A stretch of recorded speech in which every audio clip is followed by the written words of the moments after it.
Villa.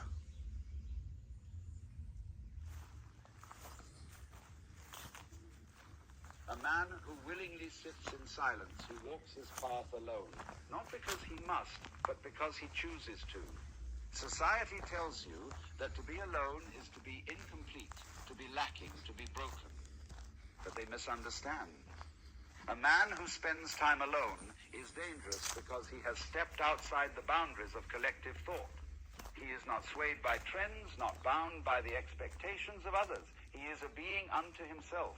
He listens not to the chatter of the crowd, but to the whisper of his own intuition. This kind of man has no need for approval, and that makes him powerful. He does not beg for attention, nor does he chase validation.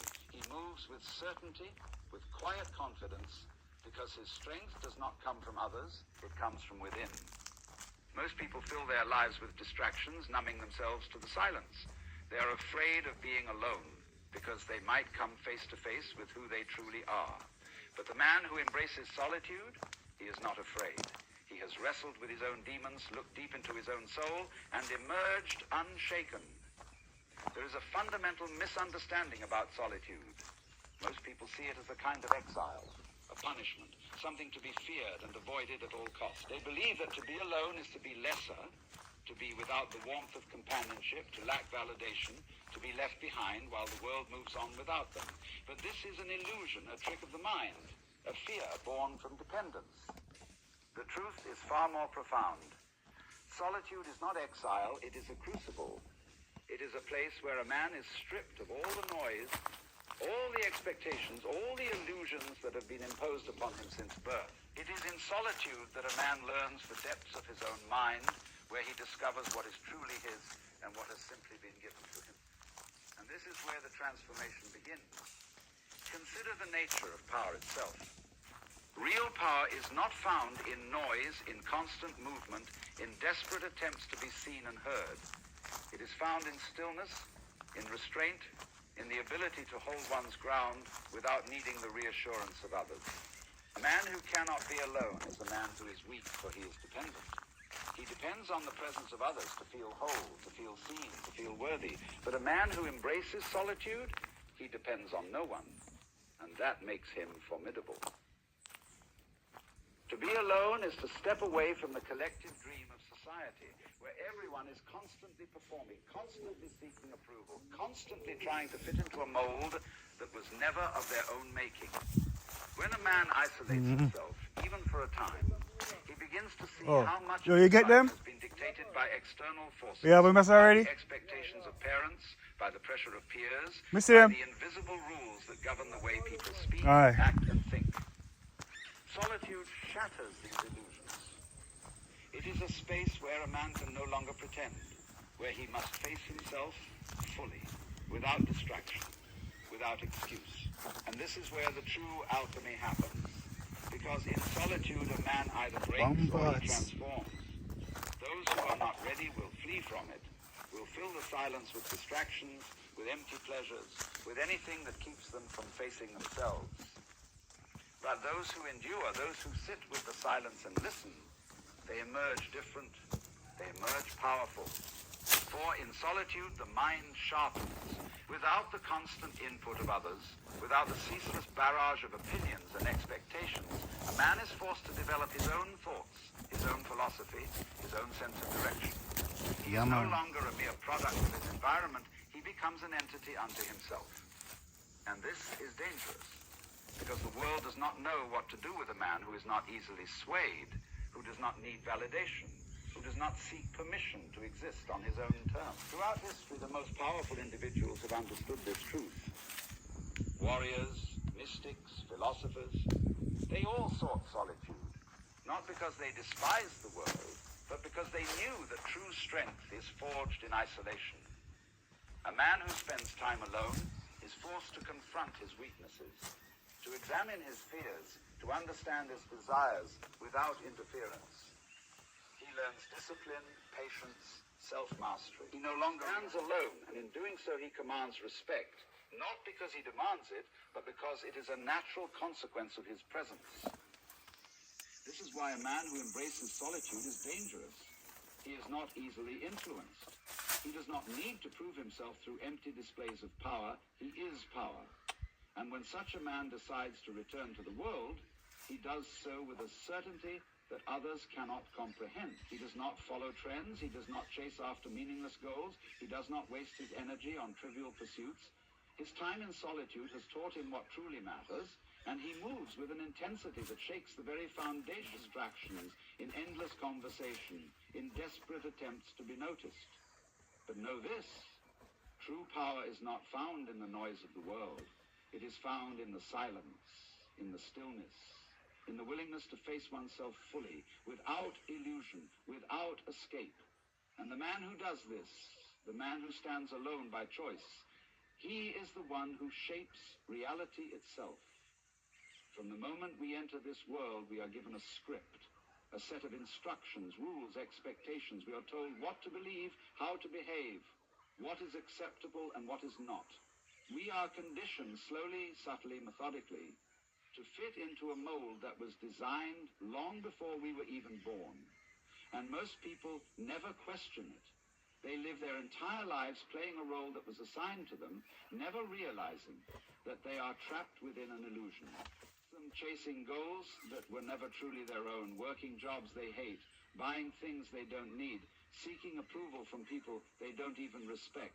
It keeps them distracted, keeps them obedient, keeps them in line, and all the while they remain unaware that their thoughts are not truly theirs. To break free from this illusion is no small task. It requires a kind of courage that few possess. The courage to question everything, to dismantle every assumption, to strip away the layers of conditioning that have been imposed upon the mind. And this is why solitude is so crucial, because when a man steps away from the noise of the world, when he removes himself from the constant influence of others, he begins to see the illusion for what it is. Alone, there is no one to reinforce the collective dream. There is no one to tell him what he should want, what he should value, what he should fear. In the silence, he can finally hear his own thoughts. Years spent chasing illusions, the anger at a system that thrives on keeping people asleep, keeping them blind, keeping them dependent, but within their own prisons. He no longer follows the path that has been laid out for him because he has found his own way. But this kind of freedom comes at a cost. To see the illusion for what it is means to stand apart from it. It means that others will not understand. They will call him strange, detached, even dangerous. Because a man who does not conform, who does not need the approval of the group, is a threat to the system itself. And so the world will try to pull him back in. It will tempt him with comfort, with acceptance, with the promise of an easier life. But a man who has tasted true freedom cannot be fooled. He knows that to return to the illusion would be a kind of death, the death of his own mind, his own will, his own soul. This is why the journey of self-discovery is not for everyone. It is not easy to break free from the collective illusion. It is not easy to stand alone. But for those who have the strength to do so, the rewards are beyond measure. Because once a man has freed himself, once he has seen reality as it is, he can never be controlled again. Most men spend their lives in servitude, not to a tyrant, not to a government, but to something far more insidious. Their own untamed minds. They are ruled by impulses, by fleeting emotions, by desires they neither understand nor control. They react rather than act. They are tossed about by the winds of circumstance, slaves to every whim, every external influence, every whisper of fear or temptation, and yet they believe themselves to be free. But true freedom is not the ability to do whatever one wants. That is an illusion, a childish fantasy. Real freedom, the kind that separates the powerful from the weak, is self-mastery. It is the ability to command oneself, to act with intention rather than impulse, to be the ruler of one's own mind rather than its prisoner. This is the great battle that most men never even attempt to fight. They spend their days indulging every craving, chasing pleasure, avoiding discomfort. They let anger control them, let fear dictate their choices, let the opinions of others shape their sense. And because this is the norm, because nearly everyone around them lives the same way, they assume that this is simply the way things are. They do not see that they are living in chains. But a man who seeks to master himself steps onto a different path.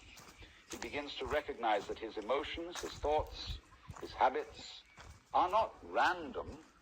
They are conditioned responses shaped by his past, by his environment, and so he begins the real work, the work of understanding himself, of peeling away the layers of conditioning, of taking control of the machine that is his own mind.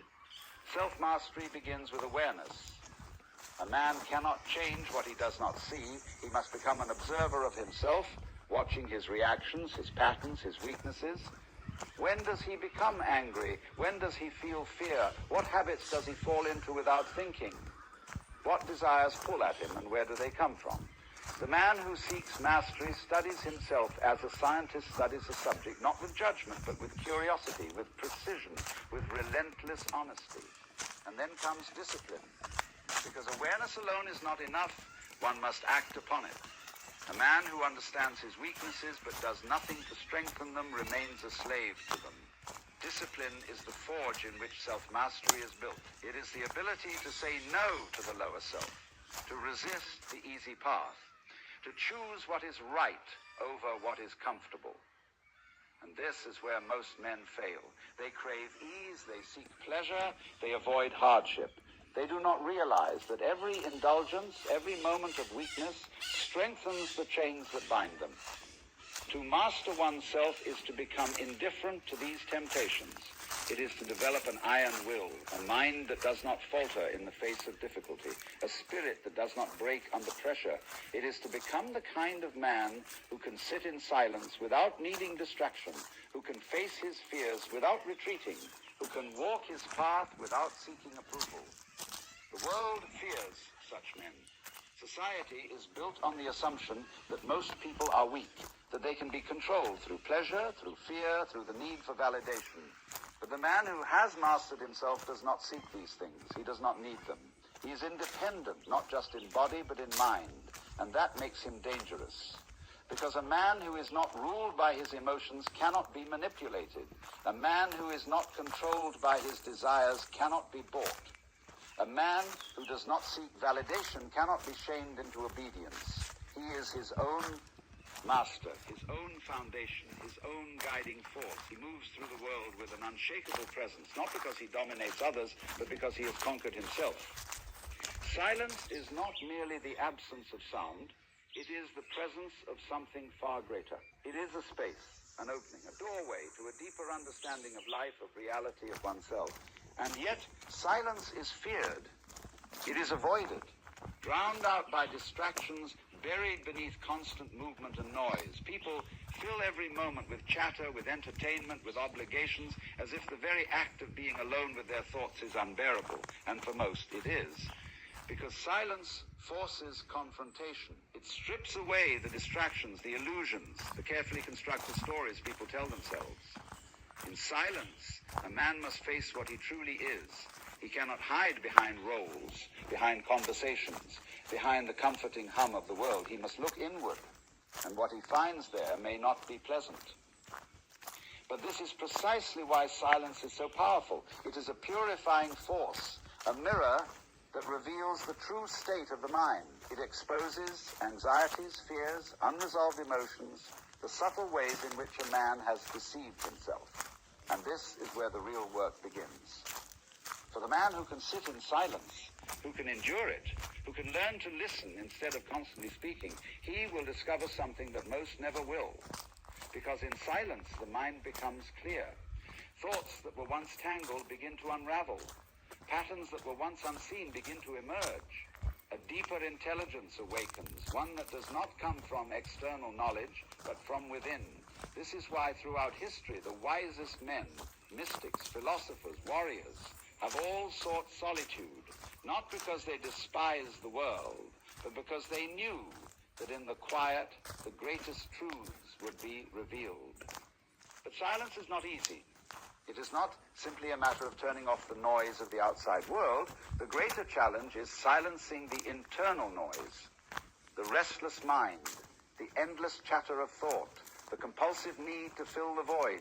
This is the true discipline, to sit in stillness and allow the chaos to settle. At first, it is uncomfortable. The mind resists. It rebels, throwing up distractions, creating problems that do not exist, replaying the past, worrying about the future. But if a man endures, if he remains patient, something incredible happens. The mind slows. The need for constant stimulation fades.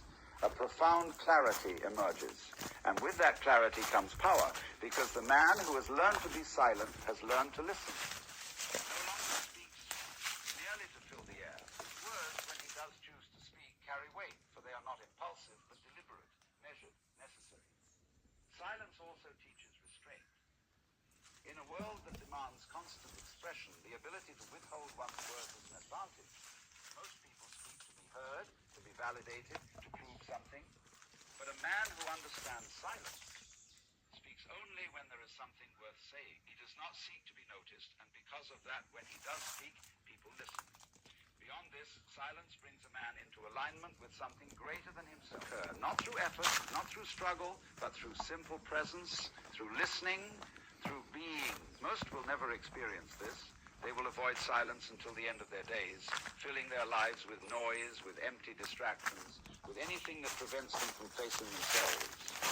But the man who embraces silence, who learns to move within it, who allows it to teach him, he will gain a vision that others cannot comprehend.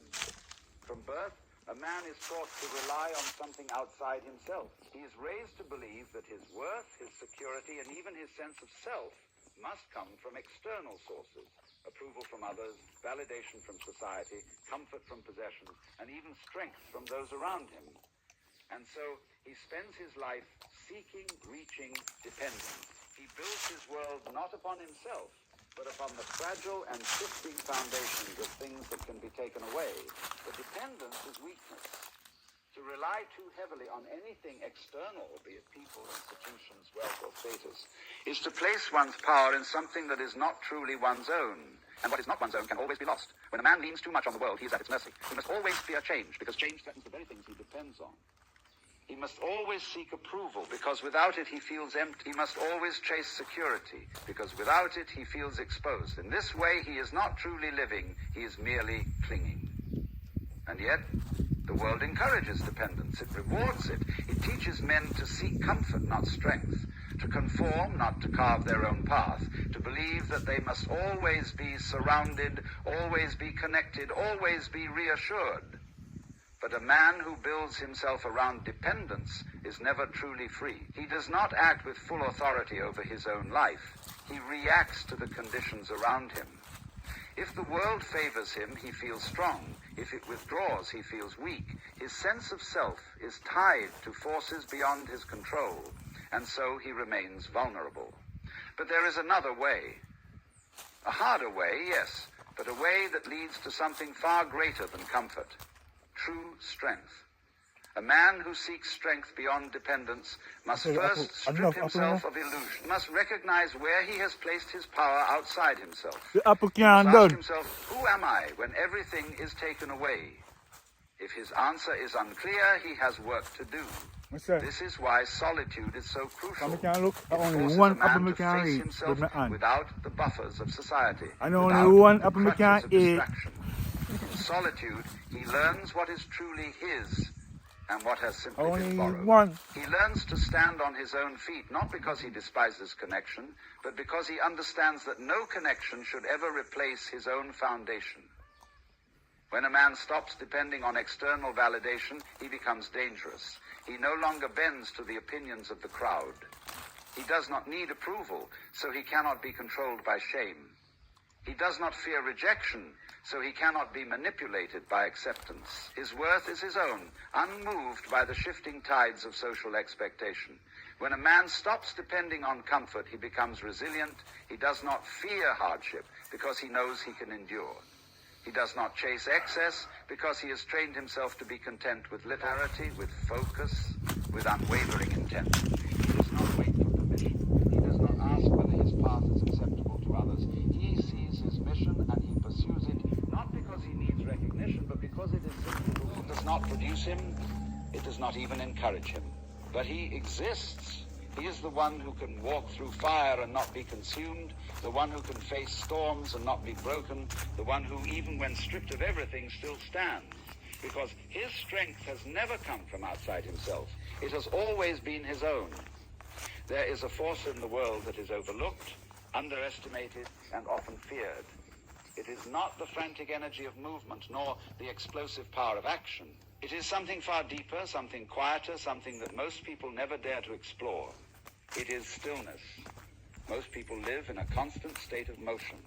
Their minds race from one thought to another, their bodies follow schedules dictated by external pressures, and their emotions are tugged in every direction by events beyond their control.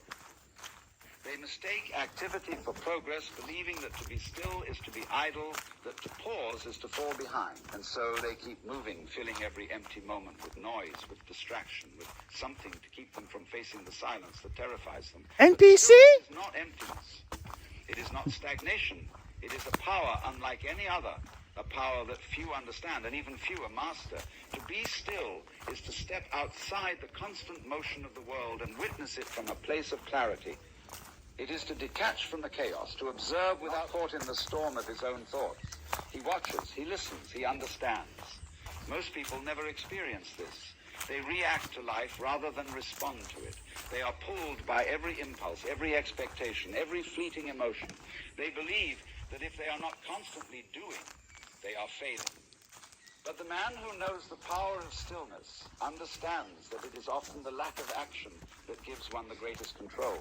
When a man is still, he is dangerous, not because he is aggressive, but because he is unreadable. The world does not know what he is thinking. He does not waste energy explaining himself, justifying himself, proving himself. He simply is. And in that presence, there is an undeniable power. People fear what they cannot predict. They respect what they cannot shape. Stillness allows a man to own himself.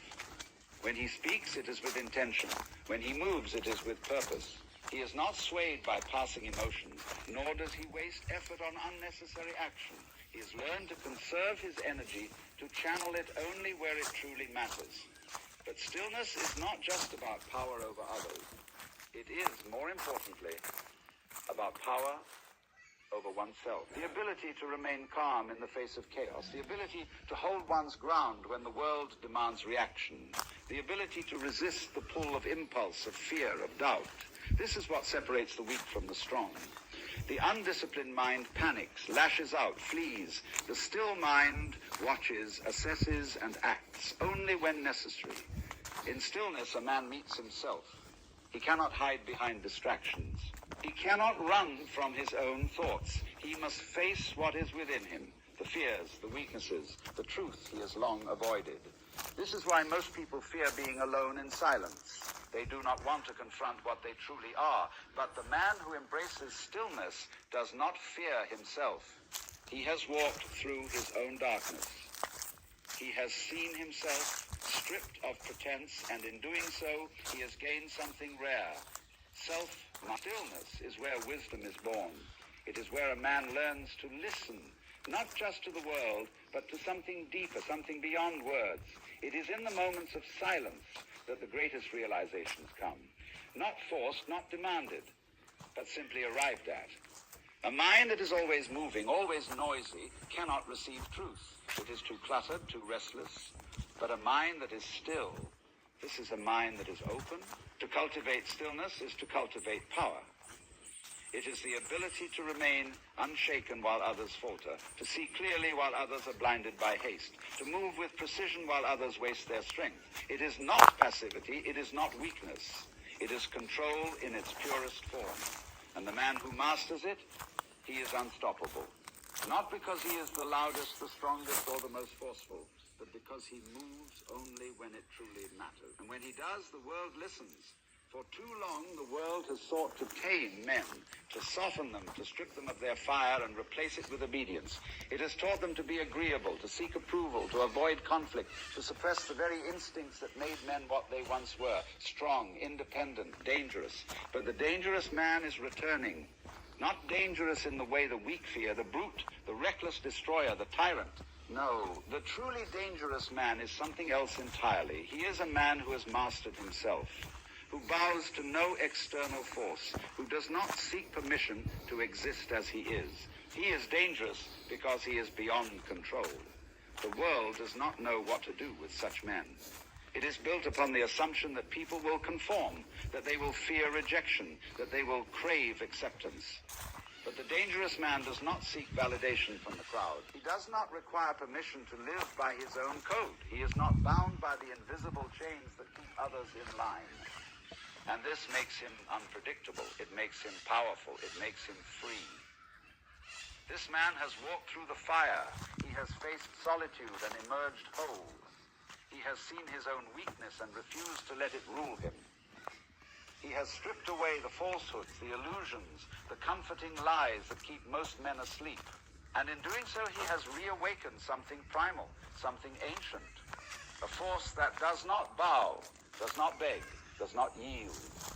The dangerous man is patient. He does not lash out impulsively, does not waste his energy proving himself to those who do not matter. He moves with precision, with clarity, with purpose. And when he acts, he does so with the full force of a man who has nothing to fear. He is disciplined. While others indulge in every craving, every distraction, every comfort that weakens the will, he sharpens himself.